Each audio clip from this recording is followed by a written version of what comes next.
Sir, लोग एक सवाल पूछते हैं घुमरो साहब, पीपल्स पार्टी ने यकीनन आज स्टे ऑर्डर तो ले लिया अदालत से, काम आपकी नजर में अब रुक जाएगा, आगे नहीं बढ़ेगा, लेकिन वो पीपल्स पार्टी जो सीसीआई का इजलास बुलाने की ताकत नहीं रख पा रही, वो हुकूमत गिराने की बातें कर रही है। पीपल्स पार्टी की करंट स्टैंडिंग पावर कितनी है पीपल्स पार्टी के बाद? या फिर जिस तरीके से आपके नाकदीन अभी अजहर साहब कह रहे थे कि आपको एल्फी से जोड़ दिया गया है और ये जोड़ टूट नहीं सकता, लग यही रहा है, तासुर आपके ऑपोजिशन की तरफ से, आपके नाकदीन की तरफ से पीपल्स पार्टी के ये दिया जा रहा है कि दो चेहरे हैं पीपल्स पार्टी के, एक वो जो अवाम के लिए है, एक वो जो हुकूमत में रहने के लिए है। आप रोशनी डालिए घुमरो साहब इस इशू के ऊपर। पीपल्स पार्टी के जो नाकदीन हैं वो कहते हैं कि आज ही हम गवर्नमेंट को छोड़ दें ताकि उनका काम हो जाए, लेकिन हम अब आवाम के जमहूरी हुकूक के मुहाफिज हैं। हम जो है न सिर्फ हुकूमत पर दबाव डालेंगे, उनके हर फैसले को हमने आमना सदकना कभी नहीं किया। कोalition पार्टनर हैं और हुकूमत जो है वो हमारे वोट पर चल रही है। इसका ये मकसद नहीं कि हम जो है वो जो हुकूमत गैर आईनी या गैर कानूनी काम करेगी हम उसकी सपोर्ट करेंगे। और ये कोalition गवर्नमेंट में मुख्तलिफ तरीके होते हैं दबाव डालने के और हुकूमत से फैसले मनवाने के। ये सिर्फ हथियार नहीं होता कि आप आज हुकूमत से निकल जाएं ताकि मुखालफिन का काम आसान हो जाए, ये हम नहीं करेंगे। हमें अगर करना पड़ा, अगर गवर्नमेंट ने जो है वो आईनी और कानूनी रास्ते को बाईपास किया और पाकिस्तान पीपल्स पार्टी ये समझेगी कि अभी हमारे लिए जो है वो गवर्नमेंट में स्पेस नहीं है, तो हम फिर गवर्नमेंट को खैराबाद कह सकते हैं। वो पाकिस्तान पीपल्स पार्टी अपना फैसला खुद करेगी, ये नहीं करेगी कि मुखालफिन कहें, नाकदीन कहें कि पाकिस्तान पीपल्स पार्टी जो है वो हमारी वजह से गवर्नमेंट से निकल जाए, उनका काम हो जाए। हम अवाम का काम करेंगे, हम किसी नाकिद का काम नहीं करेंगे। लेकिन घुमरो साहब, हमने पाकिस्तान पीपल्स पार्टी ने जो है वो कैनाल की कंस्ट्रक्शन के खिलाफ, इरसा की जो वाटर अवेलेबिलिटी सर्टिफिकेट था उसके खिलाफ जो है वो उसके सेक्शन 8 के तहत इरसा एक्ट के अपने जो है ऑब्जेक्शंस न सिर्फ एकनेक में किए, एकनेक ने जो है मंजूरी नहीं दी अभी कैनाल्स के कंस्ट्रक्शन की, और सीसीआई में जो अपीलेट फोरम है उसमें पाकिस्तान पीपल्स पार्टी ने जो है वो अपने ऑब्जेक्शंस किए हैं।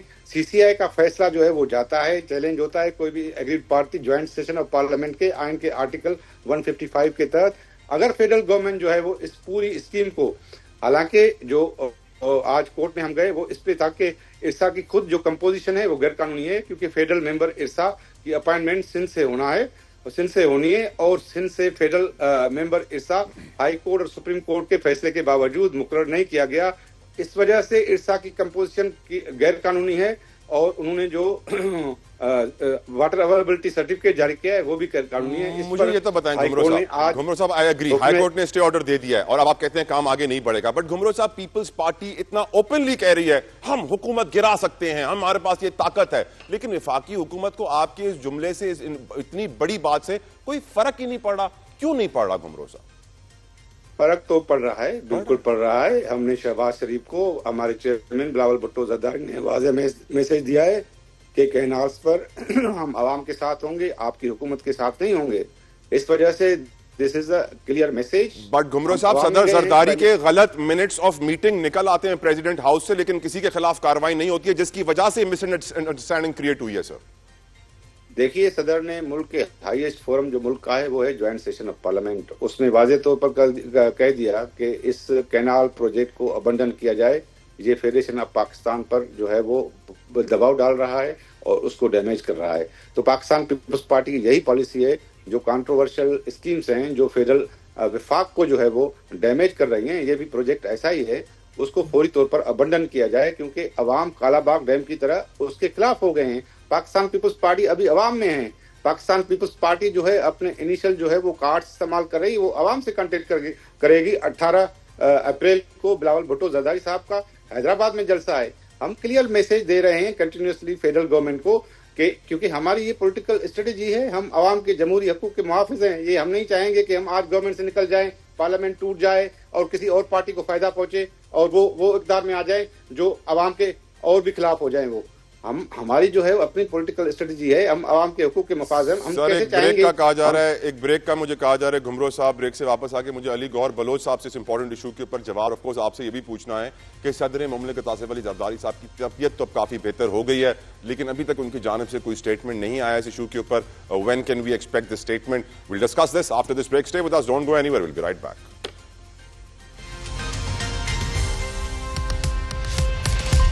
मैं हमेशा से ये कहता आया हूं कि पाकिस्तानी बनो, बलोची, पठान, सिंधी, पंजाबी से निकल आओ।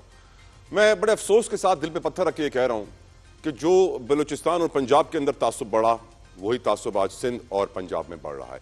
वजह बड़ी सिंपल है, सिंध तरसा हुआ है मोटरवेज के लिए। हैदराबाद सक्खर मोटरवे शदीद जरूरत है सिंध को, लेकिन वफाकी हुकूमत ने मंजूरी दी साहिवाल की तरफ मोटरवे बनाने की, को 400 अरब से जायद की।